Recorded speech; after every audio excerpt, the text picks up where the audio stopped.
미주 한인의 날을 맞아 미 전역에선 각종 기념 행사를 갖고 한인파워 신작을 자축하며 미래의 단합과 발전을 다짐하고 있습니다.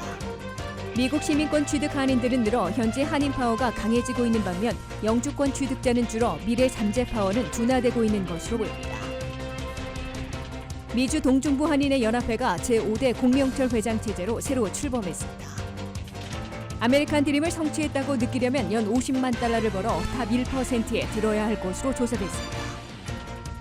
봉준호 감독의 영화 기생충이 아카데미 시상식에서도 6개 부문 후보작에 올랐습니다. 시청자 여러분 안녕하십니까? 워싱턴 뉴스 투데이입니다. 한인들의 미국 이민이 시작된 지 117주년을 맞은 오늘 미주 한인 사회에서는 255만 한인 사회로 성장해 정치, 경제, 사회, 문화 등 각 분야에서 눈부신 활약과 성취를 이뤄낸 한인 파워를 자축하고 미래의 단합과 발전을 다짐했습니다. 15주년을 맞은 연방 차원의 미주 한인의 날 기념 행사가 곳곳에서 열리고 있는데요. 특히 한류 확산에 맞춰 우리 한글의 우수성을 알리고 한글 교육을 확대하기 위한 미주 한글날 제정 입법 활동 도 본격 전개되고 있습니다. 김지수 기자의 보도입니다. 117년 전인 1903년 1월 13일 우리 이민선조 한인 102명이 하와이 사탕수수 농장에 도착한 것으로 한인들의 미국 이민 역사가 시작됐습니다. 한인 이민이 시작된 지 100년을 막 넘겼던 지난 2005년에는 연방의회에서 1월 13일을 코리안 아메리칸 데이, 미주 한인의 날로 지정했습니다. 한인들의 미국 이민이 시작된 지 117년, 미주 한인의 날로 지정된 지 15년이 된 2020년 올해 미 전역에선 각종 한인의 날 기념 행사들을 갖고 한인파워 신장을 자축하며 미래의 단합과 발전을 다짐하고 있습니다. 이수혁 주미대사는 117년 하와이에 첫 발을 내디뎠던 우리 이민선조들이 구축한 미주 한인사회는 이제 255만 이민사회로 성장했으며 연방 차원에서 미주 한인의 날을 제정할 정도로 한인들이 정치, 경제, 사회, 문화 등 모든 분야에서 눈부신 활약과 성취를 이룩하고 있어 자랑스럽다고 자축하고 치하했습니다. 오늘날 한인사회는 255만 명에 달할 정도로 성장했고 또한 정치, 경제, 사회, 문화 등 모든 분야에서 눈부신 활약과 성취를 거두고 있습니다. 미국 연방의회는 이러한 한인사회의 위상과 공헌을 높이사 매년 1월 13일을 미주 한인의 날로 지정하고 미주 한인 역사와 미래를 기념하고 있습니다. 연방 차원의 미주 한인의 날 기념 행사를 주관하고 있는 미주 한인재단은 올해 117주년 기념 행사를 연방의회가 문을 여는 내일 하원 레이번 빌딩에서 열기로 했습니다. 친한파 의원들과 한인 지도자들분, 그다음에 주미대사관 직원들과 함께 우리의 자랑스러운 이민의 날을 축하하기 위해서 다 같이 이 축제에 참여해 주셔서 저희들의 자랑스러운 이민 100년을 길이 열어주시기를 부탁드리겠습니다. 연방의회에서 열리는 미주 한인의 날 행사에는 20년 만에 탄생한 유일한 한인 연방 하원 의원 앤디 김 의원을 비롯해 지한파 상하원 의원들이 대거 참석한 가운데 자랑스런 미 의원상과 한인 단체상 시상, 문화 공연 등 기념 축전을 갖게 됩니다. 버지니아와 메릴랜드 등 워싱턴 수도권을 비롯해 로스앤젤레스, 뉴욕, 시카고, 애틀랜타 등 미 전역에선 지역별로 미주 한인의 날 기념식과 기념 행사를 일제히 갖고 있습니다. 여기에 미주 한인들은 한 발 더 나아가 K-팝을 비롯한 한류 확산에 맞춰 10월 9일을 미주에서도 한글날로 지정하기 위한 주의회별 입법 활동으로 이어가고 있습니다. 버지니아 주의회에서는 유일한 한인 주 하원 의원인 마크 김 의원이 오늘 버지니아주에서 매년 10월 9일을 한글날로 지정하는 법안을 상정하고 한글날 지정 캠페인에 돌입했습니다. 마크 김 버지니아 주 하원 의원은 한인 차세대들은 물론이고 한류 확산으로 우리말과 우리 글을 배우려는 외국인들이 급증하고 있는 데 맞춰 특별한 우수성을 인정받고 있는 한글을 보다 널리 알리고 교육시키기 위해 10월 9일을 미주 한글날로 지정하도록 추진하게 됐다고 강조했습니다. 이게 이제 통과가 되면은 올해부터 10월 9일은 버지니아 주에서 인정하는, officially 인정하는 한글날이라는 날이 되는 거고, 또 저희 그 랭귀지 작성한 거는 캘리포니아에서 벌써 작년부터 시작했기 때문에 아주 똑같은 랭귀지를 해서 메릴랜드, 캘리포니아, 뉴저지 이쪽 같이 전국에서 똑같은 랭귀지를 쓰자. 그래서 그게 지금 작성해놨습니다. 메릴랜드 주의회에서도 역시 한인인 마크장 주 하원 의원이 메릴랜드 한글날 지정 법안을 추진하고 나섰습니다. 이미 캘리포니아 주의회에서는 지난해부터 10월 9일을 한글날로 지정해 기념하고 있어 미 전역으로 확산되고 연방 차원으로 확대될 것으로 기대되고 있습니다. WKTV 뉴스 김지수입니다. 한인들이 미국 이민을 시작한 지 117주년을 맞은 2020년 현재 255만 이민 사회로 성장하고 각계에서 활약하는 한인들의 현재 파워가 강해진 반면 미래의 잠재 파워는 둔화되고 있습니다. 트럼프 시대에 들어 미국 시민권과 투표권을 취득하는 한인들이 해마다 늘어나고 있는데 비해 미국의 이민오는 한국인들이 매년 줄어들어 2만 명 아래로 떨어졌기 때문입니다. 보도에 한면택 기자입니다.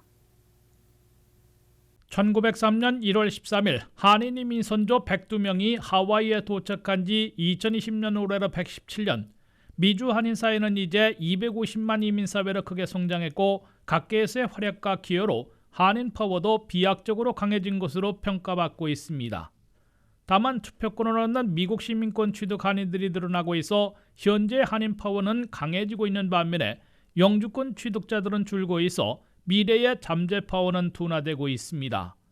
트럼프 시대에 들어 미국 시민권을 취득하는 한인들이 2년 연속 증가해 한인 파워가 신장되고 있는 것으로 나타났습니다.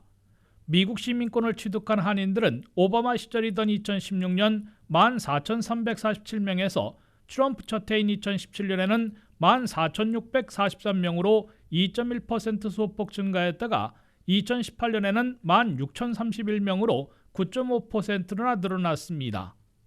오는 11월 3일 대선과 의회 선거를 동시에 실시하기 때문에 투표권을 얻으려는 한인들의 귀하 시민권 취득이 더 늘어날 것으로 예상되고 있습니다. 미국에서는 영주권을 취득한 지 5년이 경과한 후에 시민권을 얻어야 투표권이 생기고 투표를 하는지에 따라 정치 파워를 평가받게 돼 한인들의 미국 시민권 취득 증가는 한인 파워 신장으로 간주되고 있습니다. 여기에 미국 내에는 현재 영주권을 취득한 지 결혼 이민이면 3년, 일반 이민의 경우 5년이 지나 시민권을 신청할 자격이 있는 한인들이 17만 내지 20만 명이나 있어 한인 정치 파워를 더 신장시킬 여력을 지니고 있습니다. 반면 한인들의 영주권 취득은 매년 감소하고 있어 미래의 잠재 파워 둔화 또는 한인 파워의 쇠퇴로 이어질 수 있는 것으로 경고받고 있습니다. 미국에 이민 오르는 한국인들의 이민 열기가 해마다 식어가고 있는 데다가 미국의 이민 장벽도 높아져 한인 영주권 취득이 연속 줄어들고 있습니다. 미국 영주권을 취득한 한국인들은 오바마 마지막 해였던 2016년에는 2만 1,801명에서 트럼프 첫 해인 2017년에는 19,194명으로 2,600여 명, 11.9%나 대폭 감소한 데 이어 둘째인 2018년에는 17,676명으로 1,500여 명, 7.9% 줄어들었습니다. WKTV 뉴스 한면택입니다. 워싱턴 수도권 지역을 주 무대로 활동하는 미주 동중부 한인의 연합회가 5대 공명철 회장 체제로 새로 출범했습니다. 공명철 신임 동중부 한인의 연합회장은 한인회 간의 유대를 강화해 한인들의 위상을 되살리는 데 전력을 다하겠다고 밝혔습니다. 류근윤 기자가 보도합니다. 워싱턴 지역 한인회들의 전현직 회장들의 모임인 미주 동중부 한인의 연합회에 제5대 공명철 회장이 취임해 2020년 새해 벽두 새 출발을 선언했습니다. 동중부 한인의 연합회는 어제 페어팩스 브레이커스 연회장에서 회장 2취임식을 갖고 공명철 호를 출범시켰습니다.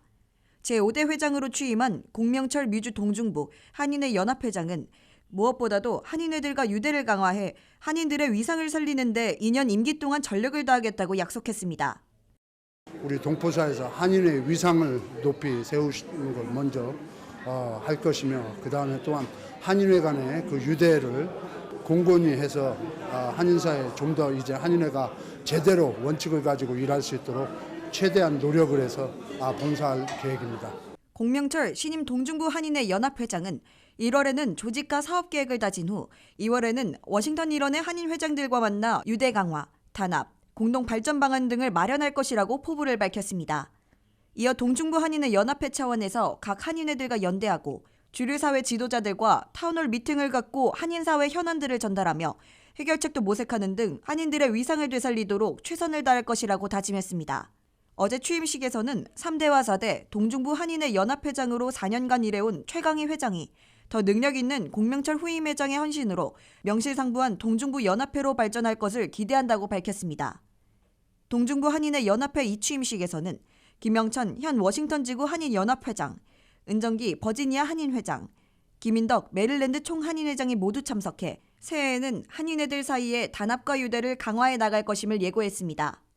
또 8년 전 초대 회장을 지낸 김태환 전 회장이 소회를 밝혔고 홍일송 전 버지니아 한인회장의 사회를 맡았으며 장재준 미주총련 25대 이사장, 김만중 중남부 연합회장 등은 타지에서 참석해 축하했습니다. 버지니아 주의회에서 유일한 한인 주하원의원인 마크 김 주하원의원도 참석해 공명철 회장의 취임을 축하하고 헌신적인 봉사와 적극적인 활약을 기대했습니다.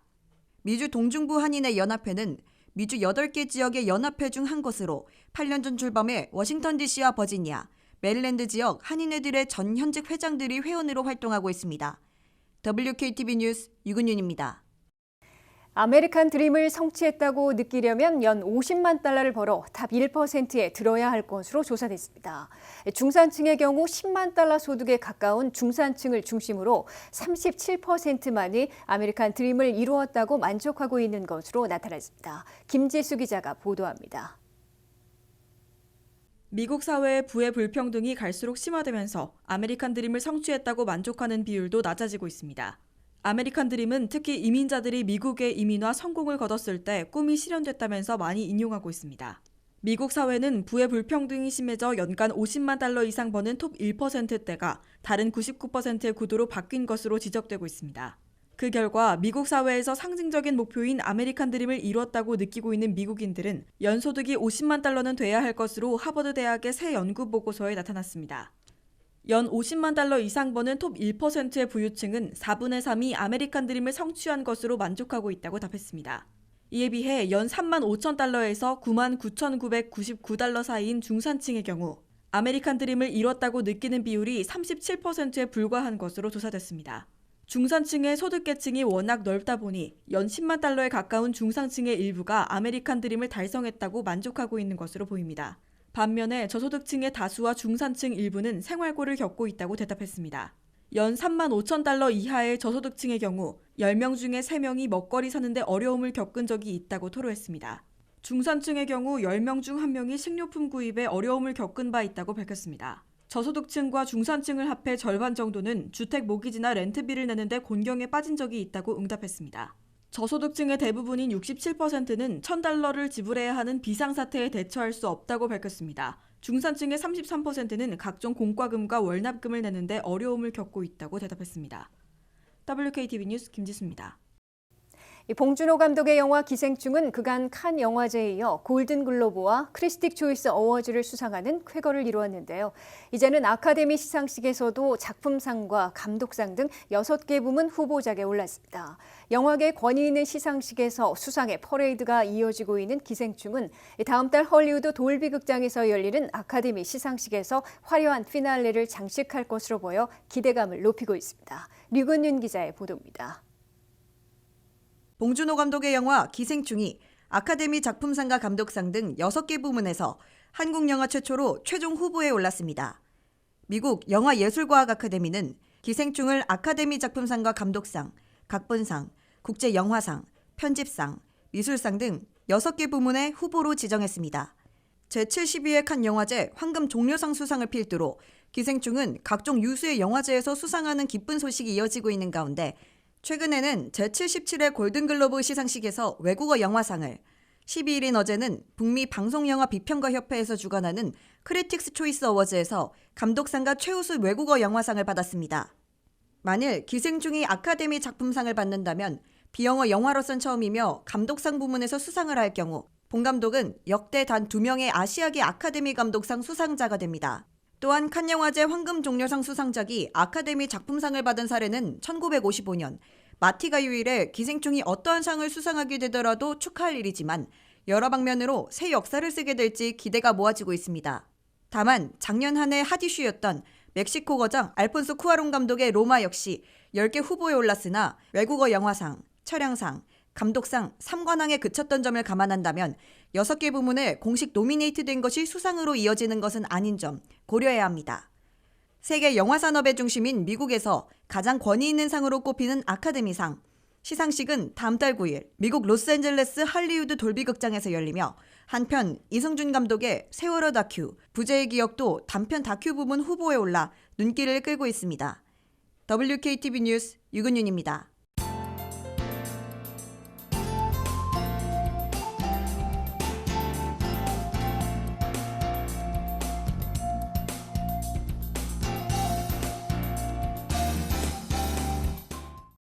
이상으로 워싱턴 뉴스투데이를 마치겠습니다. 시청해주신 여러분 고맙습니다.